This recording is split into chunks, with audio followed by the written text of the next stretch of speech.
এখানে রেডি হয়ে গেছে মাটন কিমাটা, টেক্সচারটা খালি দেখো।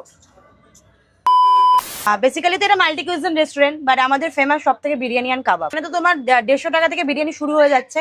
150 টাকায় তুমি চিকেন টাংরি বিরিয়ানি পাবে, 200 টাকায় পাবে চিকেন টিক্কা মাখানওয়ালা বিরিয়ানি, 170 টাকায় চিকেন বিরিয়ানি পাবে, 230 টাকায় মাটন কিমা বিরিয়ানি পাবে, আর 250 টাকায় পাবে মাটন বিরিয়ানি। চাইনিজ, কাবাব, ইন্ডিয়ান সব রকম পাওয়া যাচ্ছে। আচ্ছা। কম্বো রয়েছে 199 এর ননভেজ কম্বো, 179 এর ভেজ কম্বো। আর চিকেন বিরিয়ানি বা মাটন বিরিয়ানিতে মোটামুটি কত গ্রামের পিস ইউজ করো তোমরা? আমরা করে থাকি মাটন বিরিয়ানিতে 150 গ্রামের, আর চিকেন বিরিয়ানিতে 200 গ্রাম। তোমাকে একটা মাটন বিরিয়ানি, মাটন কিমা বিরিয়ানি রেডি করে দেখাই। চলো চলো রেডি করো। ফার্স্টেই লং রেঞ্জ রাইস। হ্যাঁ হ্যাঁ একদম।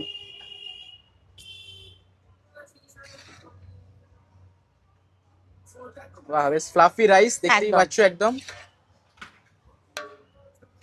উপর দিয়ে ডিম দেবো আর আলু দেবো। হ্যাঁ, আচ্ছা ডিম আর আলু আমাদের প্রত্যেকটা টেবিলে কমপ্লিমেন্টারি থাকে, প্রত্যেকটা আচ্ছা। টেবিলে।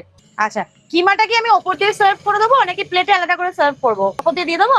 চলো দেখো, এই রয়েছে মাটন এরকম কিমা। প্লেটে থাকে, তারপর এরকম উপর দিয়ে পড়ে যায়। হ্যাঁ হ্যাঁ হ্যাঁ। দেখতেই কেউ পাচ্ছ যদি চায় উপর দিয়ে, তাহলে কিন্তু তাকে উপর দিয়ে সার্ভ করে দিই, ঠিক আছে? আচ্ছা আচ্ছা আচ্ছা। দেখো এটা একটু ক্লিন করে দাও। এর মধ্যে এটা হচ্ছে মাটন কিমা। মাটন কিমা সাইজটা দেখে বুঝতে পারছো, একদম বড় বড় সাইজের মাটন কিমা রয়েছে। আর এই প্লেটের দাম রয়েছে অনলি 230 টাকা। একজনের জন্য রেগুলার বিরিয়ানিতে বসে খেলে আনলিমিটেড রাইস।